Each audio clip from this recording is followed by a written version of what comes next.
Bonjour à tous et merci d'être venus sur ma page Prête-moi ta plume. Aujourd'hui, j'aimerais aborder un thème qui est cher aux écrivains en herbe, qui est de savoir gérer les noms. C'est-à-dire qu'en général, quand vous envoyez un manuscrit, il faut vous attendre à avoir pas mal de refus. Moi, par exemple, pour mon premier roman, j'ai eu pas moins de 54 refus. Et la façon d'appréhender ça, ce que j'ai envie de dire, c'est que parfois, quand une porte se ferme, une autre s'ouvre.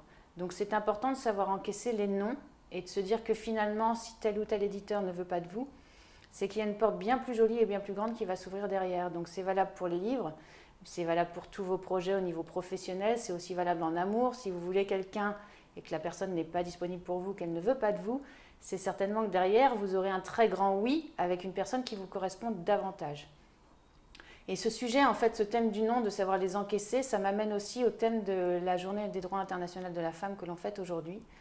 Et je pense que d'une part, il faut savoir accepter les noms, mais il faut savoir aussi dire non. Et ça, c'est super important d'oser dire non pour se respecter. Aujourd'hui, s'il y a beaucoup de femmes qui se sentent dévalorisées, injustement sous-payées par rapport à un homme, c'est aussi qu'il y a une partie d'elles qui a accepté ça. Donc qu'est-ce qui fait qu'à un moment donné, on n'a pas assez d'estime de nous-mêmes pour dire non et dire moi ma place est ailleurs, je vaux plus, donc je vous dis merde et je vais trouver un autre travail. Ça demande beaucoup de confiance en soi, mais je pense que ça se travaille et qu'il ne faut pas tout attendre des politiques, des institutions et des autres pour redonner à la femme la place qu'elle mérite, mais c'est aussi à chacune de prendre conscience de son pouvoir et de dire voilà, moi je vaux mieux que ça. Donc à partir du moment où on me propose quelque chose avec lequel je ne suis pas en accord, je dis non et je n'ai pas peur du vide parce que derrière, je sais que j'attirerai des personnes qui correspondront davantage à ma vibration et à ce à quoi j'aspire.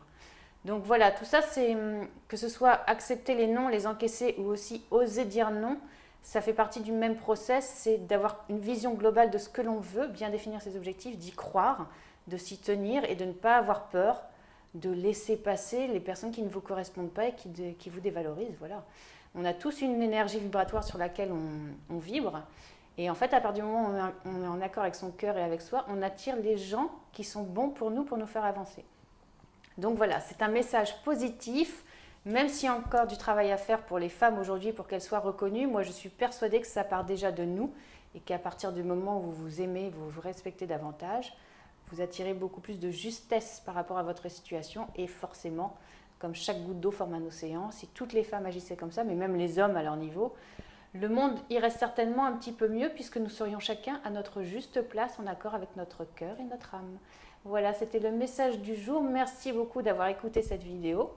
N'hésitez pas à la partager, à rejoindre ma page Prête-moi ta plume ou celle de Madame Bien-être. Je vous dis à très bientôt et je vous embrasse. À bientôt. Au revoir.